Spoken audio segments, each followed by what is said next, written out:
start recording. Jadi nanti mudah-mudahan nggak gagal recordingnya, suka gagal soalnya gue kalau gagal. Tapi ini komputernya Dell, jangan khawatir, biasanya nggak gagal.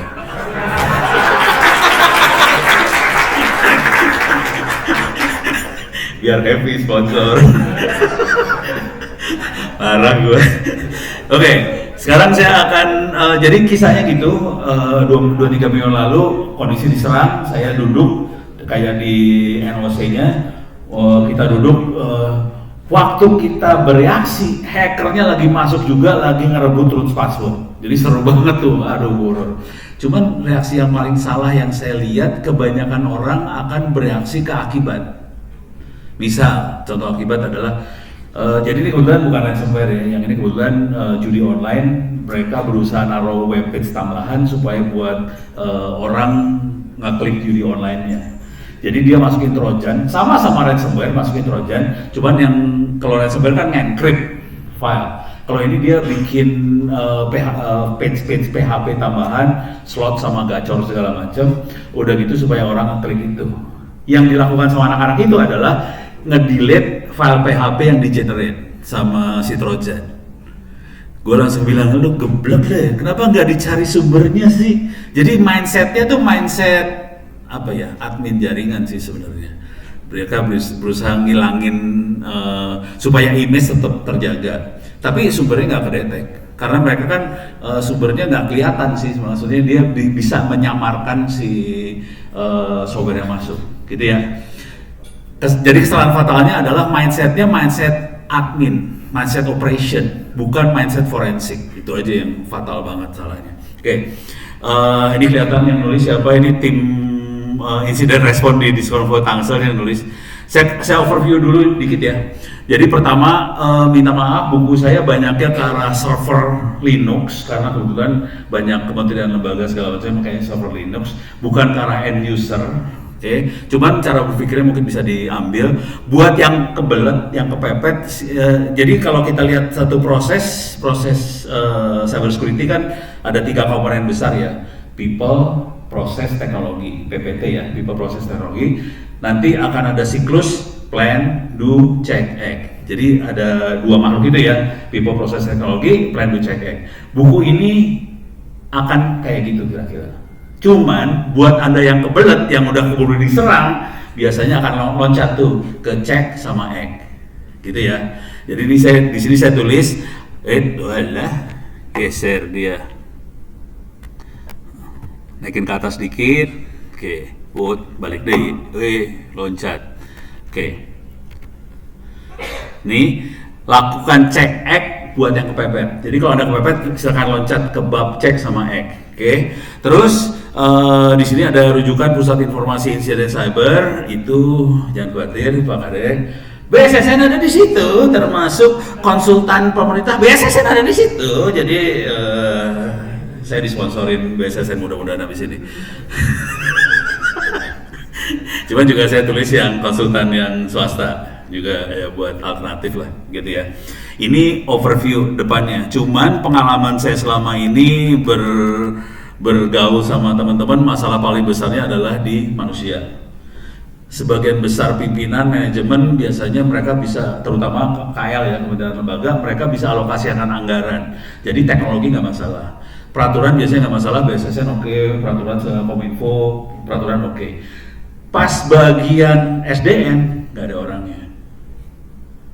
Bonyok di situ, akibatnya saya bikin satu bab sendiri namanya sumber daya manusia karena itu paling fatal banget dan saya sering kali berhadapan sama makhluk itu. Contoh, ini belum saya buka, saya kasih buat Anda yang pengen akses di sini saya kasih free course cyber security di open course itts.ac.id.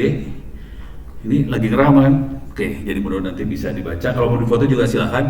Ini ada open course free tentang cyber security, data science dan sebagainya. Anda bisa bikin account, bisa masuk.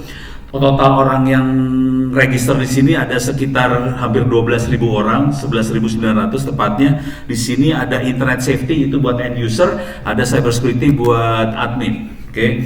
Total peserta yang ikut di sini sekitar kita bisa lihat di sini partisipan ada sekitar 11.900 orang. Oke. Dan ini akan ngeluarin sertifikat free, gratis. Sertifikat akan dikasihkan untuk mereka yang punya nilai di atas 90. Dari 11.900 orang bisa nebak berapa orang yang dapat nilai di atas 90? 100, oke, optimis banget. 10 orang, cukup pesimis. Ini ke bawah. Sertifikat bagi mereka yang nilai di atas 90 ya, 40% UAS, 30% UTS. Ini kan dosen banget ya. Kita lihat sertifikatnya ada 20 orang. Lu jangan ketawa dulu, ini masalah nasib negara di sini ya. Jadi kondisi real Republik Indonesia, kita kekurangan orang yang benar-benar ngerti cybersecurity. Jadi, dan ini gua kasih free. Kalau lu pengen pada ngopi perpustakaan saya juga nyediain buku-buku saya, silahkan dikopi. Kalau lengkap dengan bokep sekitar 12 tera sih. Madora nggak boleh ditonton. Oke, sekarang kita lanjut.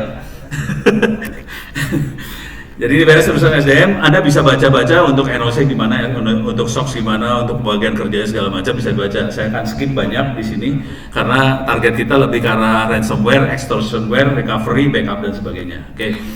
Nah, untuk antisipasi insiden cyber kita harusnya melakukan planning, perencanaan. Ini biasanya missing, terutama di KL. Kalau bank gue yakin atau dunia finance mah oke lah, orangnya lebih harus gitu. Kalau nggak duit lu hilang kan masalah. Kalau di KL ini masalah banget. Saya perhatiin planningnya kurang. Oke. Salah satu masalah paling besar di planning misalnya risk assessment, risk analysis kagak ada. Jadi akhirnya dia kagak tahu informasi mana yang penting. Oke. Silahkan dibaca-baca di sini ntar ya. Silahkan dibeli bukunya. Tapi ntar gua taruh di wiki juga lah biar lu bisa akses free. Kalau lu nggak mau beli buku juga nggak masalah lah. Yang penting lu kasih doa ke gue. Oke, itu planning. Ini saya loncat planning. Ini ada strategi recovery. Kalau ini gua kasih lihat dikit lah strategi recovery ya. Strategi pemulihan seperti apa? Di sini ada poin-poin pentingnya. Kita harus identifikasi, tangkap secara cepat, isolasi penting banget, evaluasi dampak kerentanan, perbaikan, peningkatan, pemantauan, deteksi lanjutan, terus pelatihan. Nah ini SDM dimasukin banget sama saya. Jadi pelatihan segala macam, rencana pemulihan keamanan yang teruji. Ini poin gede aja ya, saya nggak ngasih detail-detail banget ya di sini. Oke, ini contoh strategi recovery. Saya balikin ke atas lagi biar gampang. Saya masuk ke ini apa? Ini. Nah, sekarang mulai ini saya akan banyak loncat. Kan tadi plan, do, check, act. Do-nya banyak banget sebenarnya. PR-nya banyak kalau kita pengen aman. Misal di atas kita harus pasang SIM atau monitoring dashboard buat keamanan. Di sini ada security onion. Ini minta maaf sih banyaknya pakai yang open source free. Kalau mau cari yang komersial, yang profesional bisa juga. Cuman ini kebetulan ini target buku ini lebih ke arah yang .go.id. Jadi ini pakainya free. Contoh security onion, Wazoo, OSIM, Self, MIPS dan sebagainya. Ada Tripwire, ada Rootkit Hunter. Ini termasuk cara installnya ya. Jadi kalau Anda pengen lihat, kalau saya klik salah satu contoh aja. Di sini ada tentang Wazoo itu apa. Nah, di sini cara installnya diterangin banget di sini. Cara installnya gimana? Terus juga mungkin tampilan dashboardnya seperti apa. Ini minta maaf nih panjang kalau masuk gini panjang nih. Nih dashboardnya seperti apa bisa kita lihat langsung. Dan ini mereka semua rata-rata si dashboard ini akan monitoring log dan bisa saling exchange log. Jadi seperti yang tadi Pak Kadek bilang di BSSN melakukan kayak thread pengumpulan thread segala macam, ini jadi menarik banget supaya kita bisa langsung kalau ada satu yang kena, yang lain bisa aware langsung. Oh ini yang kena, caranya kayak gini, yang lain langsung siap-siap semua supaya nggak ikut kena, gitu kira-kira gitu ya. Oke. Tapi ini detail banget. Saya akan kasih gede-gedenya dulu. Oke. Ada intrusion detection system. Kita punya masalah besar dengan intrusion detection system karena semua traffic sekarang HTTPS. Jadi kita sulit buat deteksi sih sebenarnya. Kita bisa lihat behavior traffic, tapi kalau ngelihat payloadnya apa nggak kelihatan karena semuanya dienkripsi, gitu ya. Konsekuensinya saya kebetulan lagi bimbing S3 di Malaysia. dia melakukan deteksi IDS-nya tadi udah main machine learning kebangsa, karena semuanya encrypt, gitu ya. Kemudian kita juga di sini ada tentang memperkuat pertahanan server, memperkuat aplikasi web, terus ini account user, cek password segala macam ini. Nah di sini ada di bagian bawah banget. Nah ini yang paling penting. Ada dua sebetulnya, enkripsi data sama backup. Oke. Kenapa saya masukin enkripsi data itu penting? Karena pada saat kita kena ransomware, data kita sebetulnya ditarik ke attacker, di-copy ke attacker. Bayangin kita bayar attacker kan supaya dapat decrypt. Padahal data kita ada di sana juga, percuma aja lu bayar. Oke, data kita buka, dapat. Padahal si attacker punya kopian. Percuma juga. Makanya kita harus encrypt data kita juga sih sebenarnya. Jadi data kita di-encrypt, pada saat di-copy sama attacker, ya dia nggak bisa buka juga, gitu. Nah kalau kita udah punya backup lebih enak. Jadi ini ada bulan di sini makanya GNU-PG buat enkripsi dekripsi. Di sini bisa detail lah cara encrypt dekriptnya. Cuman kita punya masalah dengan GNU-PG, dia lebih buat point to point gitu. Buat kalau komunikasi point to point. Kalau buat user banyak rame-rame bingung nih, gitu. Oke. Tapi di sini diterangin. Nah sekarang urusannya lebih karena backupnya. Backup juga macam-macam cara backup. Ini saya lagi nego sama teman-teman di Dell, soalnya Dell tuh solusinya keren banget sih urusan perbackupan ini. Udah, tapi biar Pak Hendra yang terangin lah, bukan saya lah. Ntar sono kelihatan kayak jualan Dell. Walaupun gua pakai Dell. Di sini ada beberapa tool yang bisa kita pakai buat backup. Ada AirSync, ada Bera, ada TAR, ada CPIO, ada Didi, ada SCP dan sebagainya. Oke. Cara berpikirnya kira-kira gini. Kita backup ada banyak yang bisa kita backup. Ada kita bisa backup partisi, kita bisa backup hard disk, kita bisa backup file, folder, atau konfigurasi, atau kita juga bisa waktu backup itu kita bisa deteksi perubahan dan sebagainya, gitu ya. Jadi ini karena cara backup tuh macam-macam, akhirnya toolnya banyak. Kalau kita pakai open source Linux, toolnya banyak. Kalau di Dell mungkin udah klik beres urusannya, karena lu bayar Dell. Kalau open source kan kagak dibayar ya, jadi lu hidupnya susah pakai yang ini. Contoh, kalau DD itu kita backup partisi. Nanti kalau kita klik di sini ada cara backup sama restore-nya ada juga sih. Backupnya gimana, restore-nya gimana ya. Terus kalau misalnya TAR itu dirancang untuk backup ke tape, gitu ya. Itu tape archive. TAR itu kan tape archive buat ke tape. Terus ada AirSync itu backup file. Jadi dia akan melihat kalau ada file yang berubah, saya copy yang berubahnya aja, yang lainnya nggak di backup. Jujur kalau saya pribadi banyaknya makanya AirSync akhirnya sekarang. Saya kan pegang beberapa server, jadi yang saya copy adalah perubahan file server itu ke komputer saya di rumah. Kemudian saya ada 2 server di rumah operasional jalan, terus saya megang 3-4 server di luar. Server saya sendiri sih, gue nggak ngasih jasa buat gituan ya.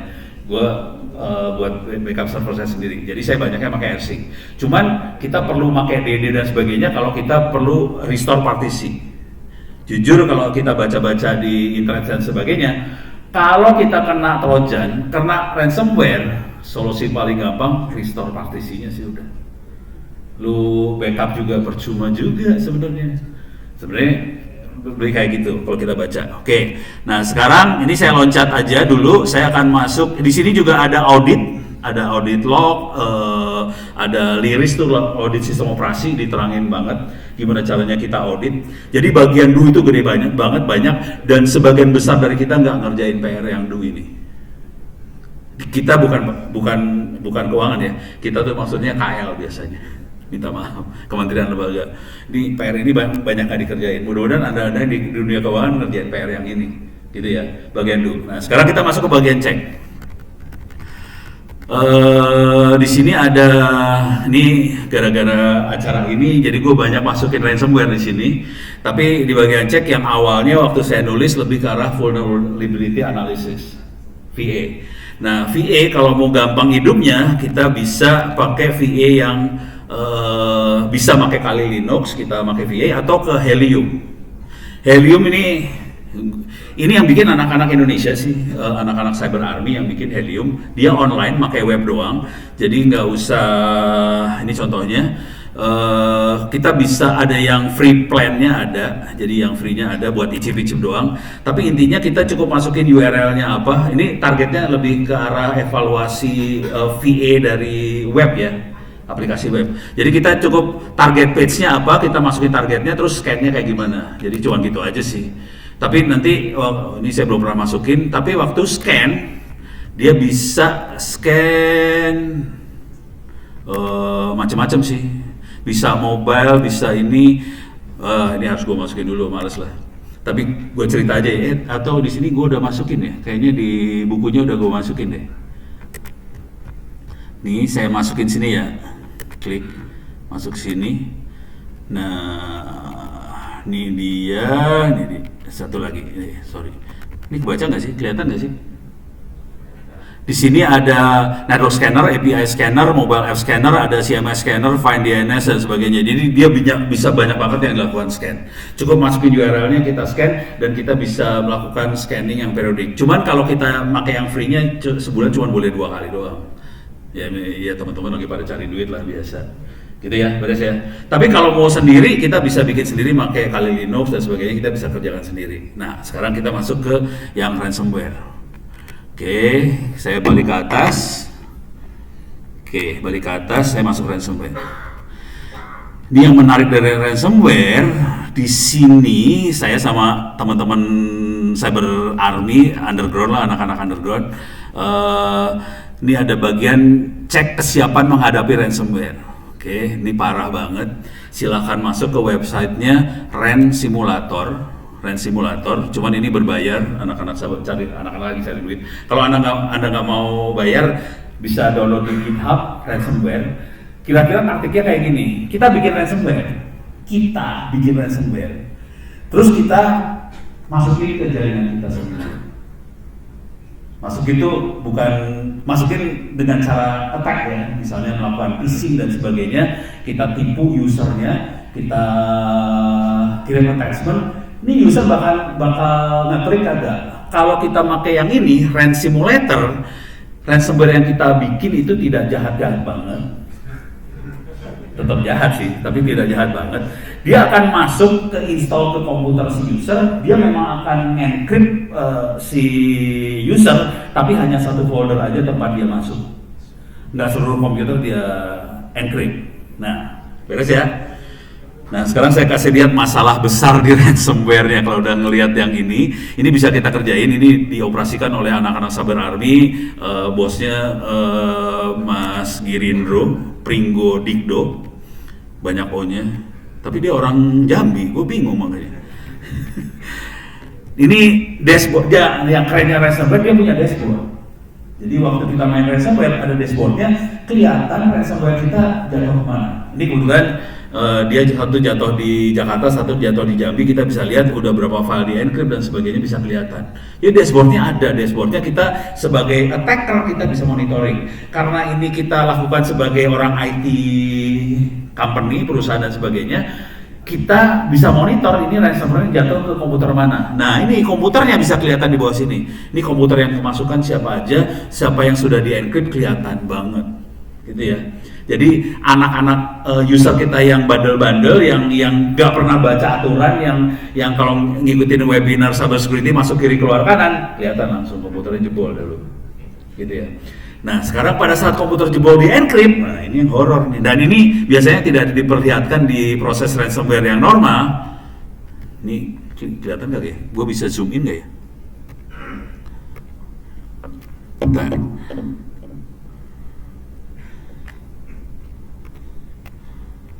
Ups. Nah, yang warna hitam itu adalah pada saat si ransomware running. Ini horor di bagian yang ini. Oke. Bagian bawah Ini kelihatan preparing to encrypt folder apa. Jadi yang di encrypt cuma folder itu aja, kemudian encrypt file. Kalau ransomware beneran dia akan encrypt satu komputer dihajar habis. Kalau ini cuma folder itu yang di encrypt buat POC lah, bahwa komputer lu bakal di encrypt lu. Kalau lu bandel satu komputer di encrypt, dia POC. Cuman sebelum dia encrypt, ini parah nih, uploading. Jadi file yang ada di komputer kita di-upload semuanya, di-copy ke attacker. Itu urusannya extortionware jadi kecampur. Si ransomware sama extortionware jadi satu. Jadi kalau Anda kena ransomware, kena extortionware juga sekalian, karena semua filenya di-copy dan si hacker bisa pakai file yang di-copy itu seras-seras buat apa? Karena dia yang kayak ini bocoran kemarin, misalnya data penduduk lah, data apa segala macam, ya kena ransomware di copy udah bubar, percuma lu backup segala macam, datanya ke copy, mampus aja lu.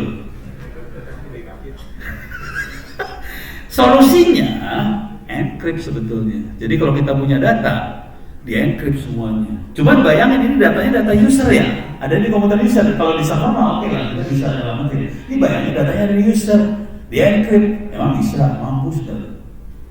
Ya, mudah-mudahan ada di sini masih bisa napas. Di sini. Beres ya? Ini yang masalah besar. Nih kalau udah di encrypt kayak gini, nah, nih kita lihat lagi yang lanjutnya.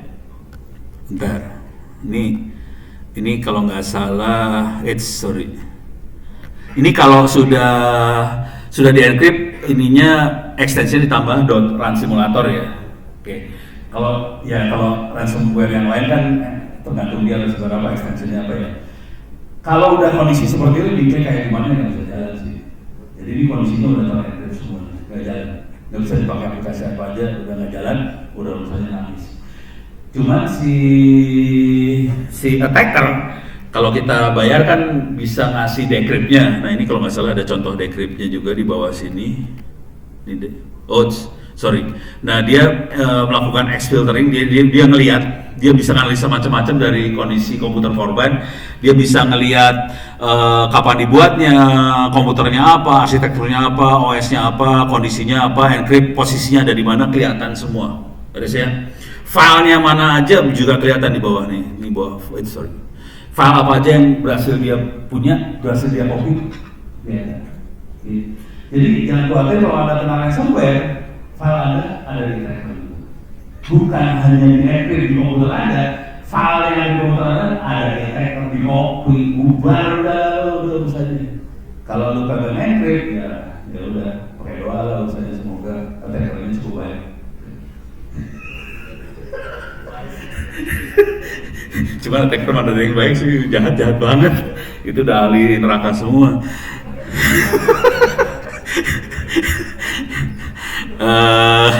Ini kalau kita ini posisinya posisi di attacker ya, kita di dashboard di attacker, kita bisa lihat filenya dan kita bisa baca filenya. Kalau ada file password ya udah masuk lah. Ya walaupun kalau attacker kadang-kadang yang dilihat kan bokep apa ya, lebih menarik yang itu aja. Yang menarik, tapi kasihan juga ya, temennya anak gua, temen baru lulus sarjana, dia anak saya ngomong ke saya, Pak, bisa bantu nggak teman saya? Kenapa? Ini apa, dating online? Ya, pasti lu temen lu ini ya, dimintain duit ya? Iya ini ya, susah lah itu, lu kasih duit kayak gimana juga tetap aja punya apa ya? Jadi sarannya sih mulai dari sekarang jangan lupa sholat 5 waktu. Solusinya udah kayak gitu dah. Gimana?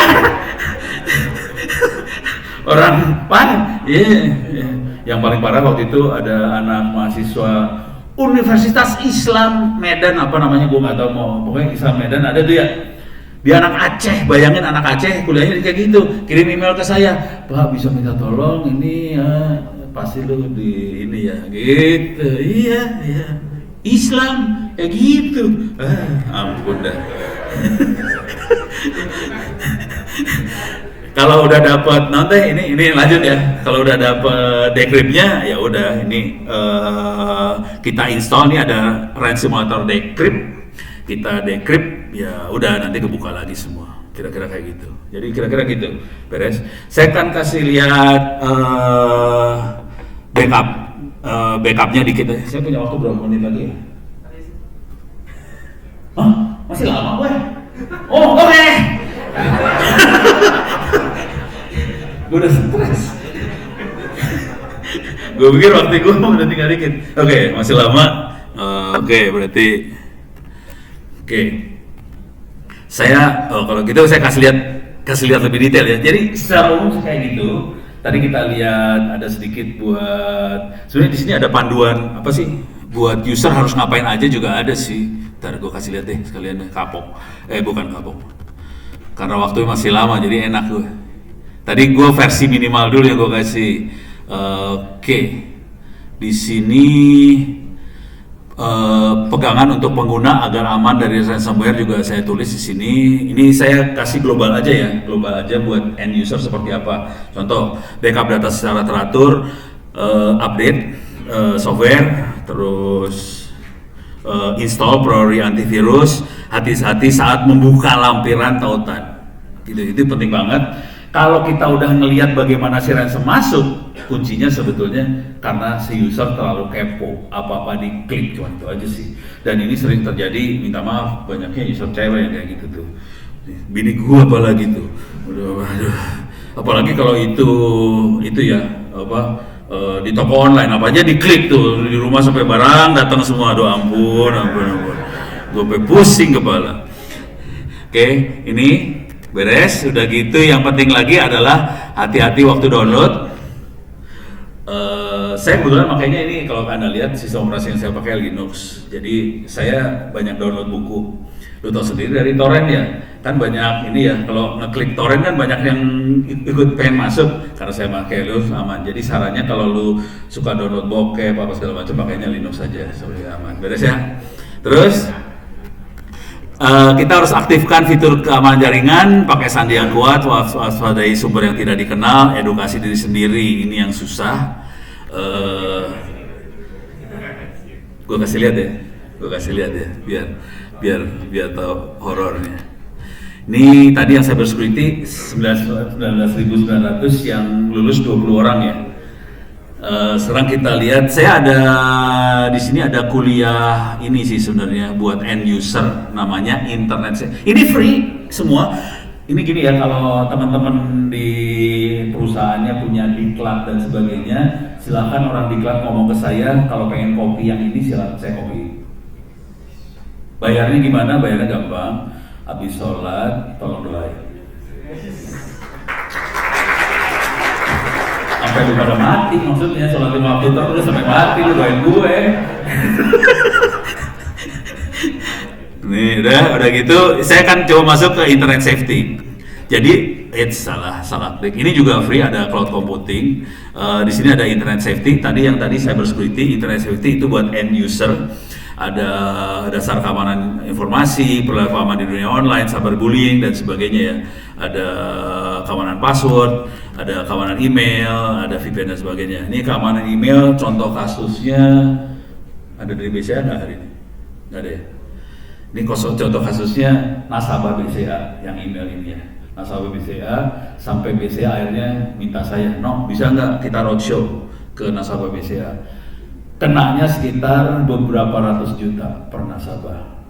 Jadi si nasabah BCA melakukan transaksi ke luar negeri, B2B, business to business, buat order kalau kita order online kan ke toko online kan, ke Bukalapak, Topet dan sebagainya, beli barang lokal.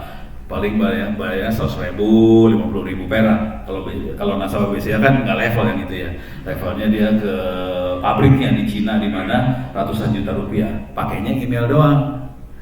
Hackernya ngeliatin monitoring karena email kan tidak dienkripsi. Hackernya ngeliat, udah gitu hackernya pura-pura jadi pabrik di Cina, bilang barang yang kamu pesan sudah kita kirim pakai kontainer, tolong duitnya ditransfer ke akun ini. Kirim emailnya ke finance nggak percaya, langsung ditransfer ratusan juta transfer, keren banget tuh. Udah gitu gua demoin cara bikin, kan kita bisa pakai itu buat bikin hoax dan sebagainya sih sebenarnya bisa. Saya demoin gimana cara nipu tadi live, langsung selesai turun kayak gini, turun langsung gue dihubungin sama terutama ibu-ibu karena itu orang finance, ibu-ibu, iya Pak bener Pak itu saya kenanya seperti itu, nangis lo asli. Yang seru gue demoin seperti itu di salah satu aparat, nggak mau saya sebutin gak enak. Gue demoin, ini saya lagi nipu ya. Saya pura-pura jadi Pak Presiden, Bapak Jokowi, saya akan nipu, saya akan kasih perintah ke Anda pakai email. Yang di depan gue kan bintang-bintang semua. Oh ya, oke, ngerti. Belakangnya bintang mulai kolonel kan. Oh masih ngerti. Ujung-ujung sebelah sana kan letnan kan. Itu di belakang letnan pada ngomong, waduh hebat banget ya Pak Onam dapat email dari Pak Jokowi gitu. Padahal gue lagi bilang, udah bilang di awal gue lagi nipu, di belakang gitu. Kondisi aparat seperti itu, saudara-saudara. Tapi ini bosnya dia orang Kopassus, gue nggak boleh ngomong terlalu banyak, ntar gue ditembak. Beres ya. Ini, nah sekarang gue pengen kasih lihat kondisi end user. Ini dapat sertifikat sama, oke. Tadi 11.900 orang yang ikut, kita lihat yang berhasil lulus cuma 173 orang. Nah, khusus buat tahun ini, kalau boleh saran gini deh, ini teman-teman BI yang ngasih ide ke saya, Bank Indonesia yang ngasih ide. Jadi BI juga punya masalah seperti ini, kan dia pengen supaya usernya juga aware ya soal cyber security. Cara BI kurang ajar, asli kurang ajar, dari pinter banget. Kan semua orang kalau pada saat pakai sistem di kantor itu kan harus login dulu. Nah, sama BI ditambahin, sebelum lu bisa login, gue kasih pertanyaan, satu pertanyaan, tolong jawab. Pertanyaannya dari sini, dari pertanyaan internet safety, dikasih pertanyaan, jawab. Kalau nggak berhasil nggak apa-apa, pokoknya pertanyaan jawab, baru boleh login. Konsekuensi yang terjadi adalah orang IT-nya BI langsung bisa dapat peta kondisi karyawan seperti apa. Apakah sudah ngerti atau belum tentang cyber security. Jadi mereka nggak disuruh ujian langsung seperti ini online, kagak. Males banget kalau suruh ujian online. Jadi waktu login dikasih satu pertanyaan. Login satu pertanyaan ini. Banyak dah lu. Satu pertanyaan. Tapi kita dapat peta langsung. Dari peta itu kita bisa ngomong soal manajemen. Ini karyawan kondisinya merah, kuning, hijau. Gitu ya. Kalau merah ya kita harus bereaksi kan. Harus kita bikin program apa supaya karyawan kita aware dan sebagainya. Yang dilakukan sama teman-teman waktu itu kemarin Astra sih. Astra gila juga, goblok juga tuh orang. Tapi bukan Astra-Astranya ya, ini Astra yang apa? Financing gitulah, financing pokoknya sewa menyewa gitu, nggak ngerti gue namanya lupa. Tapi dia yang dilakukan gini, dia ini tadi ada ransomware tadi ya. Kalau dia kebetulan phishing, dia bikin script phishingnya, terus dia lempar ke semua grup WhatsApp-nya karyawan, emailnya karyawan, dilemparin phishingnya, pura-puranya ada attachment dari pimpinan. Terus dia cek berapa orang yang ngeklik itu phishingnya. Dan ada yang ngeklik, yang kuatnya dari 100% karyawan ada belasan persen yang ngeklik. Dari situ dia langsung tahu, oh oke, berarti kita harus melakukan awareness lagi ke karyawan. Jadi kita sebagai orang, ini kayaknya saya asumsi Anda semua orang IT ya. Orang-orang IT ini perlu melakukan apa ya? Probing lah, sensor. Kira-kira kondisi karyawan kita udah siap atau belum sih kenal sama makhluk-makhluk ini enggak? Nah, cara probingnya lemparin racun, virus, suruh ngerjain soal-soal tadi kayak BI. Dari situ kita bisa tahu tingkat kesiapan si karyawan. Soalnya itu yang paling bahaya. Cara berpikirnya sederhana banget kan? Kalau kita lihat people, proses, teknologi, oke? Kalau Anda dari perusahaan finance pasti anggaran gede, teknologi gak ada masalah. Terus kemungkinan Anda bisa akses ke prosedur segala macam, gak masalah. Yang masalah adalah meterin karyawan yang jumlahnya ribuan ini, pusing kepala dulu misalnya, people masalah besar. Jadi kita harus gimana caranya meterin, tapi nggak membuat mereka jadi kepaksa belajar. Itu di BI caranya Saya ulang lagi ya, BI caranya tiap kali login dikasih soal, di Astra caranya dia lemparin virus-virus itu ke WhatsApp group atau apa. Dari situ dapat reaksinya. Jadi kalau Anda bisa maksa karyawan suruh ngerjain tes, ya hebat, bagus. Kalau enggak, kita harus tersamar, kita ajar. Kalau nggak gitu kita nggak bisa laporan ke manajemen. Ini kondisi orang kayak gimana nih?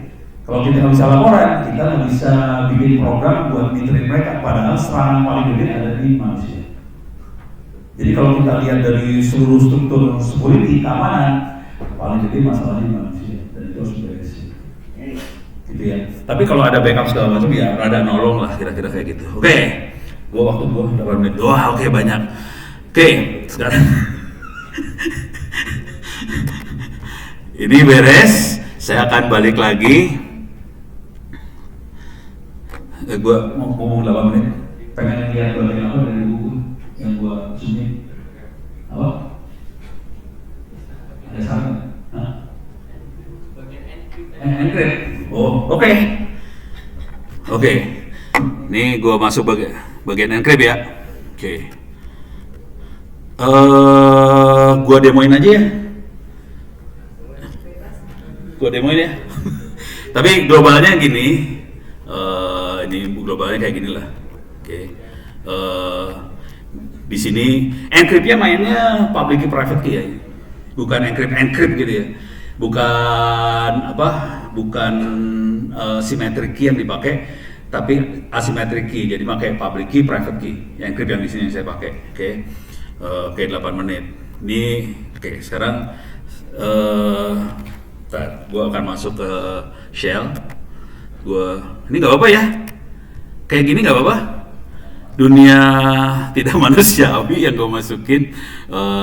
Oke, saya akan zoom in biar gede, biar lu enak lihatnya layarnya. Oke, gedein lagi. Oke, clear layar. Tapi nanti biasanya, ini saya ngasih lihat yang benerannya, kondisi realnya. Tapi nanti kalau Anda pakai window apa segala macam itu semuanya biasanya ditutup di belakang grafik user interface lah. Jadi user nggak usah ngelihat. Karena saya asumsi Anda orang IT semua. Jadi saya kasih lihat yang joroknya di sini ya. Bentuknya jorok banget sih, sebenarnya nggak enak.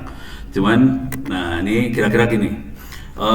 Kalau pengen lihat key apa aja yang saya udah punya, bisa dilihat di sini bentuk key-nya. Bentar, ada GPG key list, saya bisa ngelihat. Coba klik copy. Saya pakai copy paste di sini, curang banget sih, sebenarnya nggak boleh. Oops, sorry, harus sudo dulu, sudo. Oke, saya bisa lihat, saya ada satu key di sini, key-nya bentuknya kayak gini. Kalau kita pengen generate key, di dalam bukunya diterangin gimana caranya gen key-nya, generate key-nya. Jadi key-nya bisa kita generate. Ini key-nya public key sama private key ya. Oke, sekarang saya akan demoin caranya nge-encrypt-nya sendiri seperti apa. Tapi nanti saya akan demoin juga mudah-mudahan kalau pakai email gimana cara nge-encrypt-nya kalau di email. Oke, mkdir demo. Oke, cd demo. Oke. Bukan sulap, bukan sihir. Saya akan bikin file namanya coba.txt. Saya isi filenya misalnya ini percobaan. Oke. Kalau kita lihat sekarang ada satu ls, ada satu file namanya percoba.txt. Kita lihat coba.txt. Isinya kayak gitu. Kebaca ya. Nah, sekarang saya akan encrypt file ini. Cara encryptnya gimana? Oke. Nih, saya langsung decrypt aja ya. Di sini ada cara bikin key-nya, bikin revoke key-nya segala macam ada banget, tapi nanti saya akan demoin juga pakai email. Mudah-mudahan lebih gampang ngelihatnya. Yang ini saya sengaja saya bikin susah aja. Oke, sekarang encrypt decrypt ada, nah ini dia. GPG -E itu encrypt, -A itu saya bikin encryptnya dalam bentuk ASCII file nantinya outputnya, Terus recipientnya siapa, nama filenya siapa. Minus R adalah recipient, penerimanya siapa. Nah ini kita punya masalah sih sebenarnya kalau kita mau encrypt satu file di komputer. Kita perlu bikin, kalau anak Linux kita harus bikin script supaya semua filenya ke encrypt. Karena ini file yang ujung ini satu-satu harus ditulis. Sekarang saya akan kerjain GPG -E encrypt, bentuknya ASCII, recipientnya ono@indo.net.id, nama filenya coba.txt. Oke. Alah, sorry, harus pakai sudo, kelupaan. Sudo. Oke, dia lagi nge-encrypt sekarang, mudah-mudahan encryptnya benar. Lama banget ya. Oke. Harus ini ya? Kok nggak mau sih?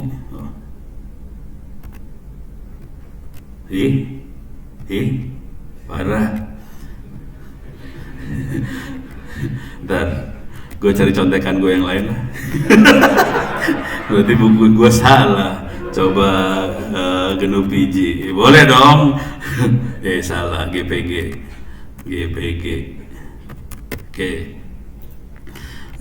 Oke, ke bawah ini ada ini ada di wiki sih semua sebenarnya. Encrypt. Bener caranya gini, bener. Kenapa dia nggak mau ya? GPG gue ngaco ya. -E. Maaf, panik. indo.net.id. Oke, coba teks. Tadi nggak mau. Sudo. Sorry, salah. Panik ini kagak jalan, panik nih namanya. Ditemenin ya Pak paniknya. Alhamdulillah dibeli cowok. Cowok, sorry. Tuh kan panik kan? Dulu Pak cowoknya. Ayo aku dipegang. Iya, gue nggak bisa fokus ada dia. Ini nggak mau kenapa ya? Wah ini kacau nih. Ini nggak mau jalan ini. Nggak mau jalan. Kenapa nggak mau jalan? Gue nggak tahu nih.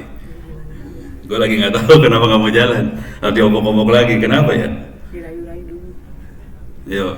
Ya udah gue cerita dulu lah. Ini kondisi nggak mau jalan. Gue iya. Ini kondisi nggak mau jalan, tapi kalau ini jalan, ini prosesnya kayak gini, dia akan keluar namanya .asc, dan kalau kita lihat nanti bentuk filenya kira-kira kayak gini sih. Ini soalnya baru gue format ulang kemarin, jadi kacau banget nih. GNU PG encrypted file.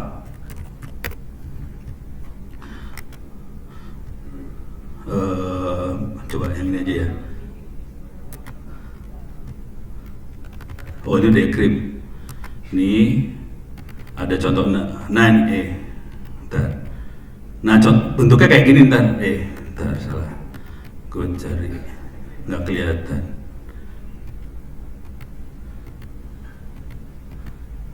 Nggak kelihatan.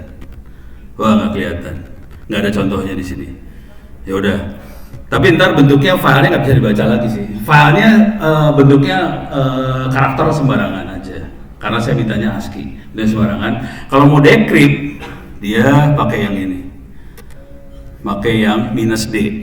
Decrypt. Output filenya apa? Kira-kira kayak gitu. Saya punya waktu. 20 detik lagi. Sekarang udah panik. Nah, kalau di email, saya harus generate dulu key-nya. Mudah-mudahan ada waktu buat generate-nya. Saya akan coba, ini saya coba pakai email yang lebih gampang nih ya. Oke, account setting.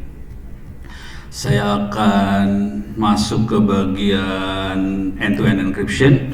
Saya belum ada key di sini, saya akan tambah key di sini, add key, create new key pair sebetulnya. Cuman gini aja cara bikin key-nya. Saya bikin expired dalam waktu 1 tahun, expired RSA, panjang key-nya 3072, generate key. Oke, confirm. Jadi cara bikin key seperti itu aja. Salah. Oke. Jadi saya sekarang udah punya warna hijau, key-nya udah saya generate. Sekarang kalau mau bikin email buat user biasa sebenarnya gampang banget.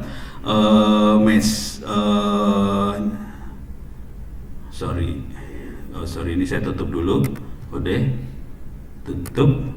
tutup.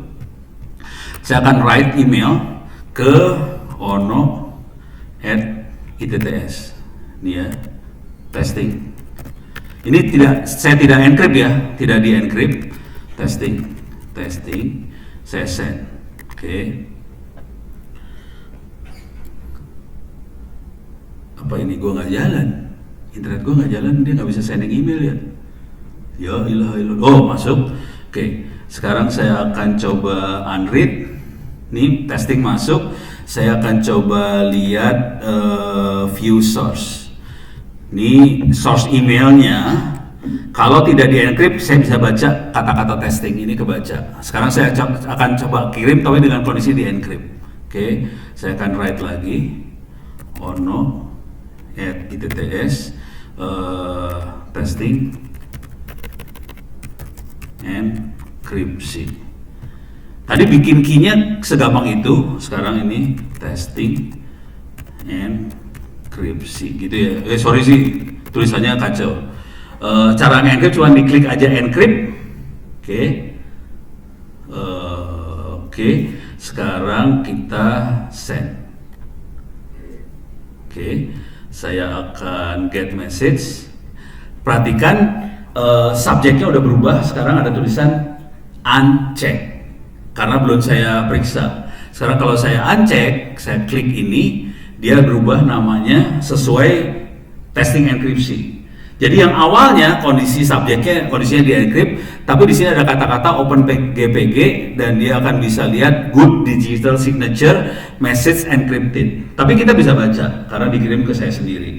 Kalau ada orang lain harus saling bikin key, nanti harus exchange key, baru kita bisa komunikasi. Cara ini yang dipakai WhatsApp, cara ini yang dipakai kita komunikasi dengan kondisi di encrypt. Bisa nggak ini dibaca? Caranya kayak gini. Saya masuk ke view source. Ini source benernya seperti ini sih sebenarnya. Nih, mampus lu nggak bisa baca. Jadi kalau di encrypt, kondisi source-nya adalah ini bikin PGP message nggak bisa baca. Dan ini terjadi sama file yang tadi juga yang waktu saya tadi pengen encrypt bentuknya kayak gini juga.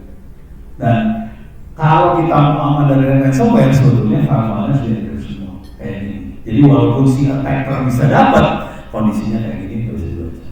Oke, mudah-mudahan bisa times up, warnanya merah, keren. Supaya anda bisa ngubungin saya kasih inilah. Kalau ada apa-apa ya, kalau pengen ngopi apa sih namanya tadi, perpustakaan, ini email saya. Tapi kalau mau ngobrol sebaiknya sih di Twitter, supaya semua orang jadi bisa ikutan pinter, bukan anda doang yang pinter, yang lain bisa ikutan pinter. Kita ngobrolnya di Twitter. Cuman minta maaf, follower saya 99,9% laki-laki sih. Terima kasih maaf banyak. Assalamualaikum warahmatullahi wabarakatuh. Saya kembalikan sama Mbak Dora. Terima kasih.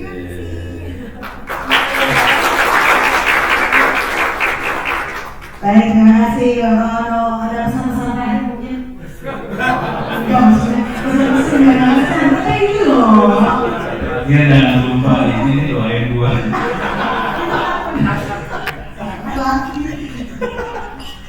Oke, terima kasih Pak Ono. Itu kan jatuh Pak. Iya, jangan mana-mana.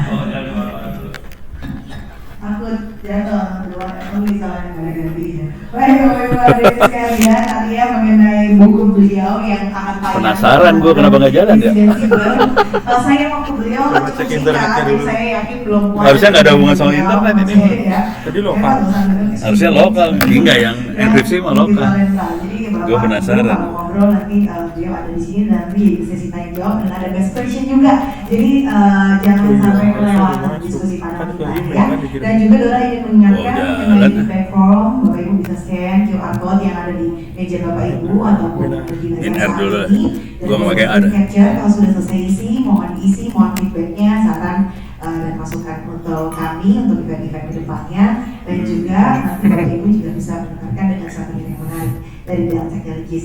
Oke, tadi udah dari regulator udah, dari pemerintah udah, sekarang saatnya kita memberikan solusi buat Bapak Ibu sekalian. Ini berikutnya dari Dell Technologies. Langsung aja, ini akan mengenai building cyber resiliency into your system. Cari contekan dong apa? Langsung kami mengundang Bapak Erwin Bisran. Ini proaktif sekali ya.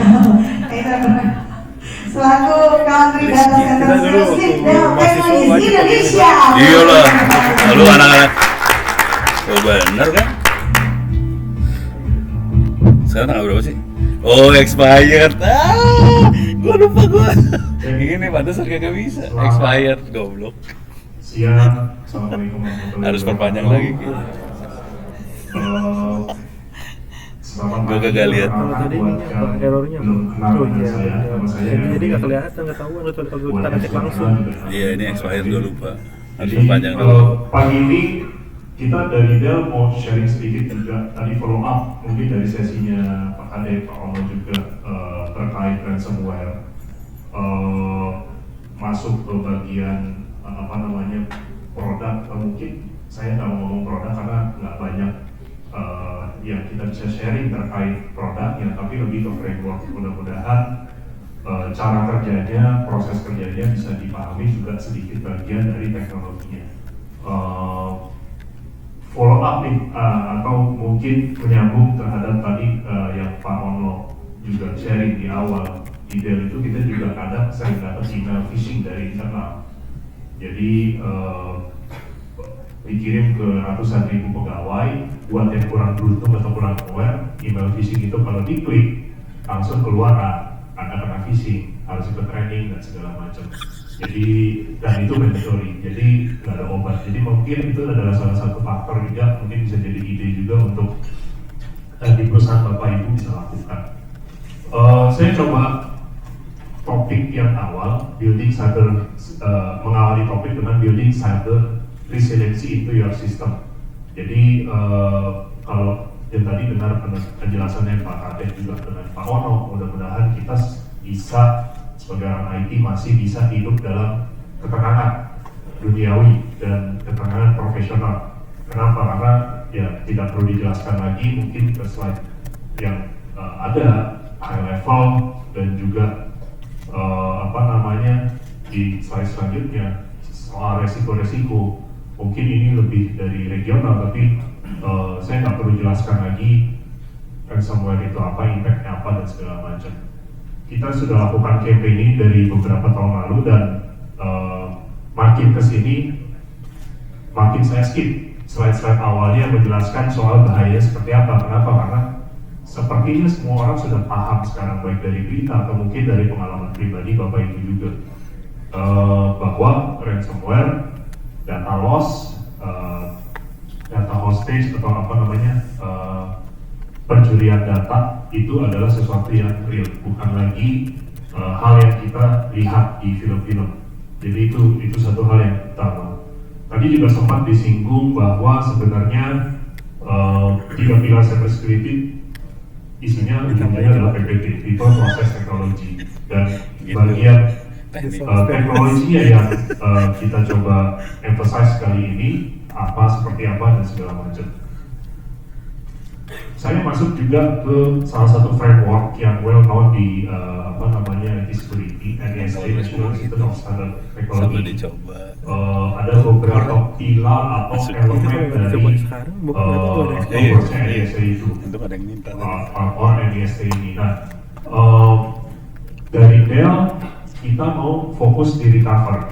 Tentunya ada banyak sekali produk security di market, seperti border, host, monitoring, untuk mendetek, untuk memproteksi dan segala macam. Tapi satu hal yang menurut kami gak kalah penting adalah elemen recover-nya. Kenapa Dell kali ini mau fokus di elemen recovery-nya? Karena kalau Bapak Ibu mungkin dari swasta atau lembaga atau kementerian dan seterusnya engage dengan player-player atau vendor security. Singkatnya, kalau ada yang bisa ngejamin, bisa mengamankan 100% nggak 99, 98 dan seterusnya, 100% bahwa IT infrastruktur Bapak Ibu tidak akan kena terhadap serangan ransomware, pencurian data dan segala macam. Ya mungkin tinggal dibikinin kontrak, dibeli produknya dan dijamin tentunya kontrak dengan penalti. Kenapa? Karena harusnya masalah kita semua selesai. Tapi nyatanya nggak ada vendor yang berani menjamin bahwa mereka bisa mengamankan 100% infrastruktur atau data dari IT Bapak dan Ibu sekalian. Ya, jadi itu faktanya dan kita harus acknowledge bahwa yang namanya keamanan 100% itu nggak akan pernah terjadi. Jadi kita bisa pakai